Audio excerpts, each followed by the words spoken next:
के साथ मिलन नहीं होता तब तक ये शरीर जो है चलायमान नहीं है, चल नहीं सकता, फिर नहीं सकता, उठ नहीं सकता, बैठ नहीं सकता। ये आत्मा का ये सारा रोल है जो प्रभु ने। अब आप देखें कि ये मनुष्य जन्म जो हमें मिला, ये मनुष्य जन्म 84 लाख योनियों के बाद हमें मिला। 84 लाख योनियां जब हम काउंट करते हैं तो कोई कम नहीं है, बहुत लंबी गिनती हो जाती है।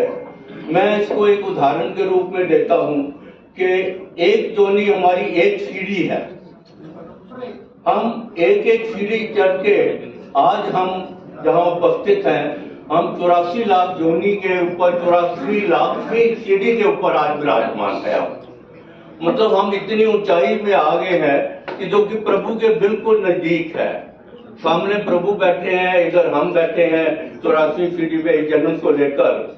अब प्रभु भी बड़े दयालु भी बहुत है और प्रभु ढीठ भी बहुत है। प्रभु जो कहते हैं कि मैंने जो है आपको नीचे से उठाकर 84 लाख सीढ़ी पे आपको बैठा दिया। अब आपने मेरे पास आना है तो उसके लिए प्रयास आपने करना है। हमने अपने दोनों हाथ फैला दिए प्रभु के आगे, प्रभु ने भी दोनों हाथ फैला दिए, परंतु प्रभु अपनी जगह से टसमस नहीं हो रहे, हमें अब आगे बढ़ना है। अब हम अपने हाथ जो है प्रभु के चरणों में कैसे लगाएं, ये हमें देखना है। उसके लिए हमें क्या करना है? उसके लिए हमें यह करना है कि हमारी प्रार्थना प्रभु से, हमारी भक्ति, हमारी पूजा, हमारा पाठ जीवन के लिए जिसके लिए हमने जन्म लिया है, जैसे जैसे हम पाठ पूजा और ये करेंगे उतना ही हम प्रभु के और नजदीक होते चले जाएंगे।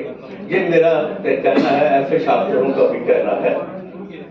अब इशू ये आता है, एक बड़ा इशू आता है कि ये जो जन्म हमने शरीर लिया, ये माँ बाप ने बनाया हमारा शरीर, माता पिता ने शरीर बनाया।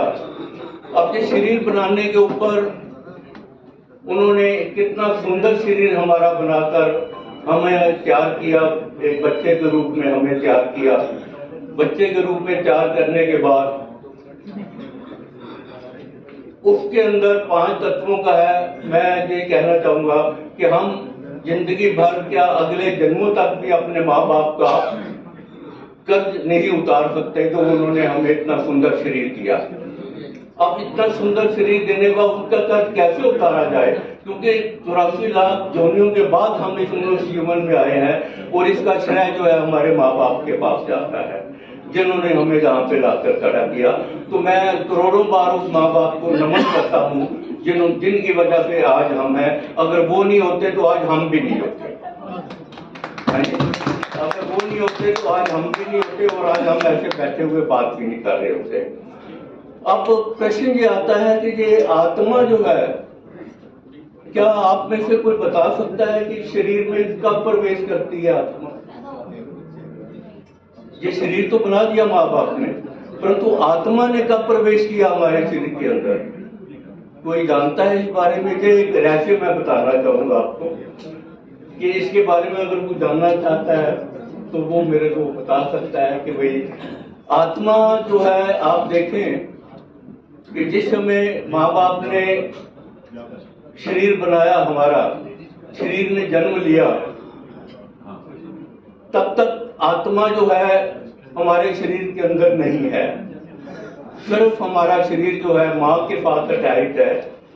माँ के द्वारा ही खाना मिल रहा है, माँ के द्वारा ही सब कुछ मिल रहा है, माँ के द्वारा ही हम वर्क कर रहे हैं और उस माँ को करोड़ों बार नमन करते हैं कि हे माँ, तूने कैसे हमें 9 महीने अपने पेट में रखा और कैसे हमें बड़ा करने के बाद हमें ये बाहर पृथ्वी लोक के ऊपर आपने हमें भेजा।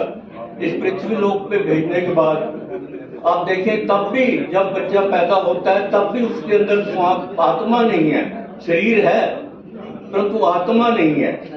आत्मा का प्रवेश करती है उस शरीर के अंदर। आप देखें कि जिस समय बच्चा पैदा होता है, हम पहली बार जाके डॉक्टर से पूछते हैं कि डॉक्टर साहब क्या बच्चा रोया?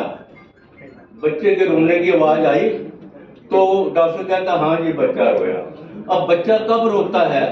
आप देखें कि जिस समय पृथ्वी लोक के ऊपर बच्चा आने के बाद माँ से साथ अटैच्ड है, जिस समय डॉक्टर लोग माँ से डिटैच करते हैं बच्चे को मांग से साथ डिटैच करते हैं, डिटैच करते ही उसकी नाभि काटते हैं, नाभि काटते ही आत्मा प्रवेश कर जाती है उसके अंदर।